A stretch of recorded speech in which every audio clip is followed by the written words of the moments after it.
Hello, welcome to the Q. Let's look at some research and house rules, a few house rules anyway, for research.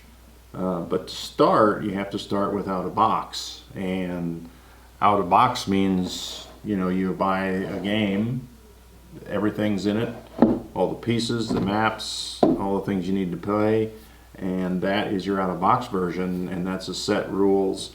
And from there, you can make your house rules based off that.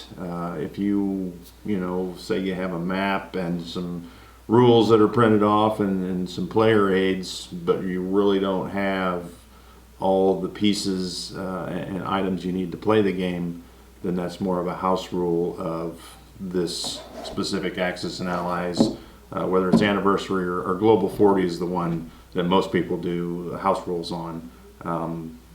But, for research and out-of-box Global 40, it's kind of like an afterthought. You kind of scroll all the way back to almost the last page of the manual here, rulebook manual. And there's a little section there, and, you buy a research dice for five IPCs. And you roll it, and if you get a 6, you're successful. Oh man, it's about putting me asleep just talking about it. And then if you're successful, then you've got 2 charts, and you choose chart 1 or chart 2, and you roll the dice again in 1 through 6 based off what you get off of chart 1, if that's what you chose, and say you're Russia, and you've got well, let's just use chart 2 and you're Russia, and you roll a 3, you get improved shipyards. Oh, man, glad I spent all that money buying dice, trying to roll a 6, choosing the charts to use some pretty basic house rules. I'm going to have to take a break, and I'm going to take a nap, and then I'm going to come back because this is just too boring. But maybe not, I don't know.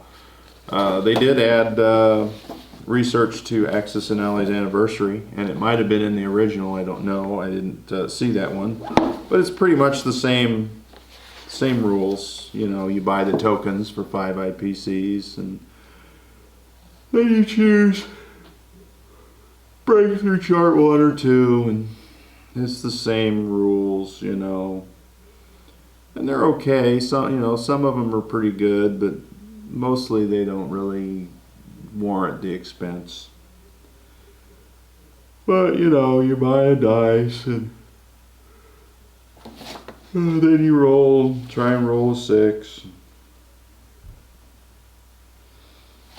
And then, hey, I got a 6. Maybe I can get something. I don't know. And if I do get something, it may not be something I want. So let's look at some house rules that maybe don't put you to sleep. So here's an overview of the different technology house rules that we'll look at here. You've got your global war, and this is version 2. Version 3, I think, is being shipped right now. So I'll have that shortly, but it only changes a little bit on, some of the items.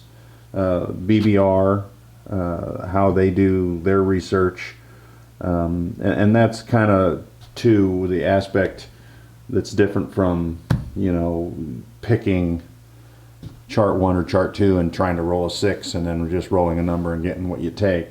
Global War and BBR, you're choosing specifically the research you want, which is kind of cool. And then a couple other individual house rules that I've come across. One that we've kind of used here over the years, and then another one that's kind of simple. You are rolling the dice just like out of the book, but it kind of pares it down to where you have a better chance, I think, of getting something decent. And then we'll look at this nation-specific one last, which is quite intriguing to me. But we'll start off with global war. Before I get going, though, I've got this Axis and Allies 1940 global banner, and you may recognize it from a war room that we played in a couple weeks ago here in Kansas City. I did a video on it, and that was up on the wall. It was actually 2 foot by 6 foot, and the gentleman's house we played at, he sent me this file, and I just had it printed off, and it is printed on the same, that scrim vinyl from Office Depot, and you know, it turned out pretty good. I did it reduced. It's 1 foot by 3 foot, so that I can put it on the wall and not take up the whole wall, I guess. I don't know. I just thought a smaller size might be a little better. But let's take a closer look at global wars research. So here's the global war research. I'm going to use this banner to kind of keep me lined up in the frame.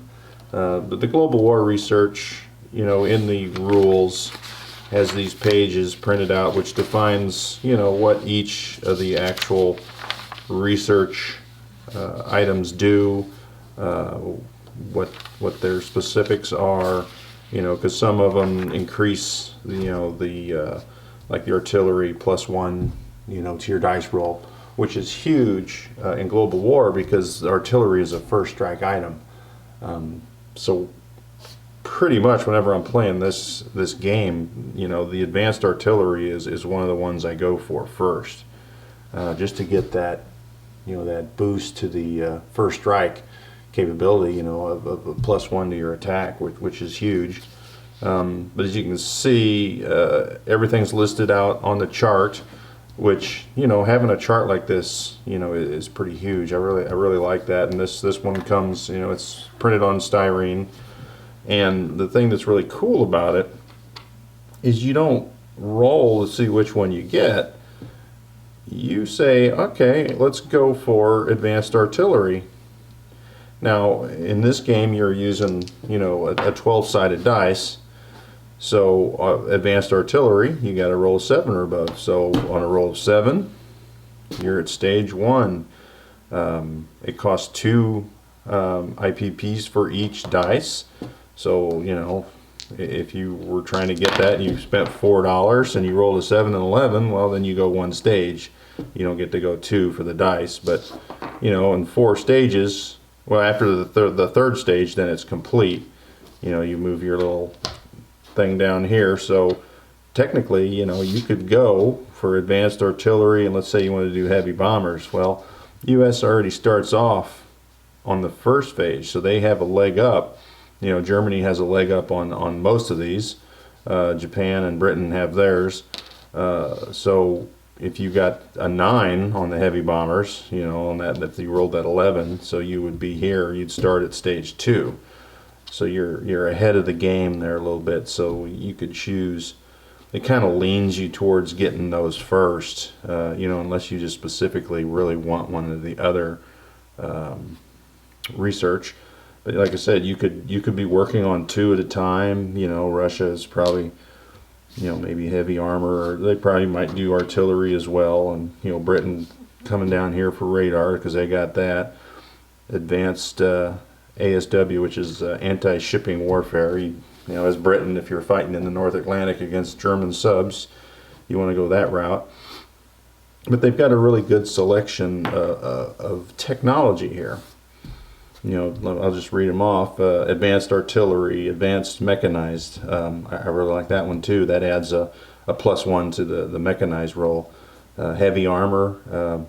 Most research, you know, have a heavy tank, that kind of thing. And same with jet aircraft, and same with heavy bombers. You know, they just add a 1, you know, 1+ to your die roll. You know, which is, you know, significant. Long-range aircraft, advanced submarines. That one's pretty popular in all the rules as well. The advanced, you know, shipping warfare. That one kind of only see on the global war very much. strategic rockets, radar, wartime economy, improved factories and shipyards. So that's a good overall set of research items. And I don't know if version 3 is going to change this category up, or it seems like I recall they're going to add one or two, so there'll be a new chart coming with that as well. And sometimes you get snagged on these. I know when we first started playing it, you might not actually get through some of these, like heavy bombers at 9. Well, rolling a 9 and above, that could be tough. So we kind of like research, so we would, if you would have rolled, say I rolled a 6, well, so then we're going to get a 6 on our roll. So we're going to put out one of these little dice. So we've got 6. So now the next turn we buy a dice. We only need 3 to get to the 9. So that's going to speed up the research a little bit. And if you rolled a 7, well, you still only needed 3, so you just advance, 1. So you'd play, well, I guess you just move your marker 1. So it kind of helps speed up the research. I mean, if you don't like a lot of research, or, if that's too much, obviously don't do it, but we like it just because, like I said before, we like the research. And this is one of our favorite methods of getting research. As a matter of fact, outside of the BBR method, of course we only use that when we're playing a BBR game. We'll use this research method and chart for different games as well. So that's kind of beneficial. And speaking of BBR, the last thing I did want to mention on this, they do have, on this sheet here, I don't want to scratch my, it's not coming up. There we go. They've got these tiles in the instruction manual. Well, they also have these in acrylic plastic, so that when you get advanced artillery, you can take that tile and put it with all your stuff to help you remember, especially in a game like this where you might have 2, 3, 4 different technologies. It's very helpful to know what you have without having to looking at the chart, which the chart is never on the table that you're playing, just because it takes up a lot of space. Moving on to the BBR research, this is a page 22 out of the rule book, and it lists out the different research that they have. Self-propelled artillery, that's unique. It takes the artillery, instead of an advanced and adding to the artillery, it makes it mobile. So it's basically, moves 2 spaces, just like a mech or a tank. It does also boost 2 infantry instead of 1. Super battleships, heavy bombers, super carriers, heavy tanks, improved transports. That's a unique one that I've only seen here, where it adds an extra unit to the transport, so you can move 3 units instead of 2. Jet aircraft, improved shipyards, and what they have is radar and ATC, and basically it's a combination of radar and long-range aircraft, and the radar being from your facilities, anti-A guns, and then the long-range aircraft basically is only from the actual air bases. Gives you an extra instead of 2 instead of 1. And they have the cards, the Bloodbath cards also has all the research lined out in 2 different cards, and the roundels for all the different research, like the acrylic squares from Global War. Very helpful to know what you have. So at the beginning of a BBR game, to do the research, say, well, Germany wouldn't do shipyards, we'll put that on the US, and you would turn them over so that the opponent wouldn't know what they are, but for this purposes I'll just leave them up. We'll put heavy tanks for Germany, bombers for Britain, the transports for the Japan, or well, battleships. Or would we do with the transports for Russia? Yeah, we wouldn't do that. But anyway, we'll just stick it somewhere for now. So in round one, at the start of the turn, is when you do all the research. So before before Germany actually buys or rolls, everyone does their research. So the major powers will all get this first phase. So if you were doing a minor power, you wouldn't have phase one completed. Now, before the round begins, round one, for 4 IPCs, all you do is you move to phase two. So you're going to do all that. So now at the end or at the beginning of round one, they would be on phase one because they're not a major power because they didn't get the free research. You've got, for 4 IPCs, they're all in phase two. So round two comes around, you pay 4 IPCs again, and you're at phase three. So round three comes around, and you're going to roll the 6-sided dice, and if you roll a 4, well, then you got to pay 4 IPCs, and it moves over here to the hold. If you get a 6, you pay 6 IPCs, but then you get it, and it comes over here to active. So the ideal is to roll a 6 or a 1, so you don't even have to pay 1 IPC, to be in that hold box. And then, of course, at the beginning of the next round, once you're in the hold box, they may have moved up to there by now. Now you're going to buy dice. So I'm going to buy 2 dice because that's all I have with me right now. And if you get a 5 or 6, I got a 5, then that's active. But most of the time, people are buying, anywhere between 4, 5, 6, and sometimes depending on the strategy of your turn, what you want to accomplish. You might spend 8 or 9, IPC and get 8 or 9 dice just to make sure you get that. Because I've actually seen 8 dice rolled and no 5s or 6s, so they didn't get it until you try again at the beginning of the next turn. But like I said, one of the things that I like is having these roundels so that you know what you have. I mean, you would have it marked on the chart, but you could also take one, and keep it over there with your money and your units, and when you're buying and you know what you have, that's a pretty crucial thing, I think, to keep. Because a lot of times, a lot of people forget, oh, I had that. I should have rolled that differently.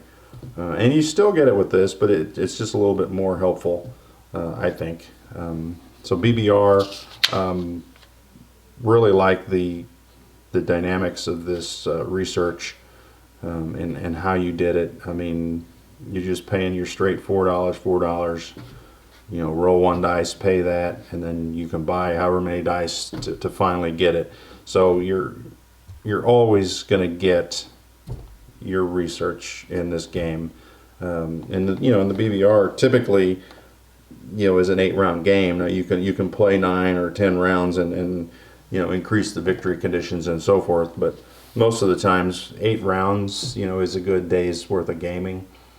And especially if you're playing the 42 version where it's only 5 rounds, everyone starts here so that at the beginning of that turn, they can roll to get their dice, to get their research, assuming that they want to, because sometimes Russia doesn't have enough money, or Britain might be in a pinch, and you might hold off a turn. But like I said, I really like the dynamics of the BBR research.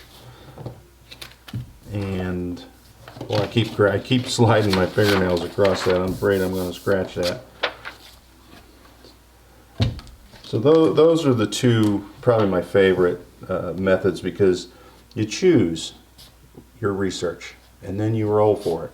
And even on the BBR, it's hidden from everybody, so only and your teammates. You might confer with them and say, hey, I'm going to do this and whatnot, so they know what you got. It could be kind of huge. Like as an example, super carriers.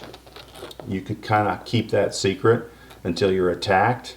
You know, not have, because a super carrier on the BBR research takes 3 hits, and it also holds 3 planes. So you could be sneaky and just keep 2 planes on it, and then when you're attacked, then you could reveal, hey, it's 3 to kill. You know, and that first hit does really no effect. So, you know, that could be a surprise if they come in a little lighter than they should have. This is pretty basic research chart. It's for a 12, well, it looks like it's a 10-sided dice. And I played this at a guy's house up north, and you know, he's got a different set of rules. He plays on a global map, Axis and Allies rules, but you know, he uses a 10-sided dice to get more unit sculpts in there and different things. But you know, typical jet fighters, radar, rockets, long range, super subs. I couldn't read it upside down. Super carriers. So I mean, it's a lot of the same research, just kind of configured slightly different, which is, you know, an interesting way to go about doing it. And this is a chart that we were using really up until the last year or so, when we started just going to that global war research. And I have to acknowledge that this chart that we were using, we did have different rows, and you were rolling dice for it with the different technologies up and down it, but we kind of modified it. Der Kunstler, and I don't know if his videos are still available. I know he's not making them anymore. He has moved on from making videos, but his research, what was unique about it was, say, this row here, it was time-based. So your research on this row would be research that you might have at the beginning of World War II. This row would be research that might be available mid-war, you know, and then this bottom chart would be, you know, your jet aircraft and your rockets and, you know, finally the atomic bomb. And we kind of configured our chart, you know, to be like his with the different research. So, you know, if you were going to get this research on turn 1 through 4, you'd choose this first row, and then, you know, what have I got here? Row 4 through 7, you could choose either of these front 2 rows, and you know, and then later in the war. So you could bring different research in that, you know, you can't bring in jet fighters at the beginning, which, you know, is a little silly, but that's kind of a good way to do that. I really liked that, and we borrowed his idea and you know, made our own chart, and you know, we did our own cards, you know, for the different, you know, researches, you know, the subs and bombers and jets and factories and all the output and such, so that, you know, if you achieve this one, you have this card over by your pile, and you know you have jet fighters, and you hopefully don't forget that you have jet fighters. The other way we did the research too is to not spend a lot of dollars, you know, doing research and throwing dice, and we would limit. Well, let me just start. We would use these little chits here. They're little acrylic research that I got from HBG, and we got some yellow and some orange. So what we would do, we would buy for 5 IPCs. This is a research facility, and it goes in your capital. And what that does is it gets you 1 dice per turn. And then the next turn, you could buy the orange research facility for 10 IPCs, and what that does is that gets you a 2nd dice. So now you're not buying dice each turn, because you're rolling a dice for each one of these research facilities you get. The orange you would place anywhere in your original territories. Now, I know you're thinking, oh gosh, you're getting all that free, you know, research for only 15 IPCs. Well, yeah, sort of. I mean, once you build the research facility and get it rolling, the opposing team has the option of bombing these. So now they're strategically bombing, the yellow for a 6 and the orange for 10. So now, if you really want to hamper the opponent's team's research, you're bombing their facilities. They got to repair them before they can get that dice rolled the next turn. So therein lies an incentive for strategic bombing, to keep the research dollars, flowing on the opponent's teams. That's not constantly rolling. And really, it doesn't get too out of hand, because now we did change the dice to a 1, because it seemed a little odd to roll a 6, you get successful on research. Well, a 6 is really nothing in this game. The only time a 6 is good is for strategic bombing. So, a 1 is best. A 1 is a hit on every dice. So why not make your research successful on a 1? So we went that route, and that also had some things to do with some of the research, such as this column here, tank production. Well, the first phase of tank production, reduces the tank value, or purchase value. But to get heavy tanks, you had to have tank production. And then to roll for heavy tanks, then it was a plus modifier to your dice. So, maybe a 2 is successful now, a 1 or a 2. We also had event cards that would give you research boost. You can add 1 or add 2 to your research roll this turn. So it was more susceptible, or it seemed more reasonable to make a 1 successful on your research, as well as being able to add to it and do other house rules that that are slightly different than what you would see out of box, for sure. There's no doubt there.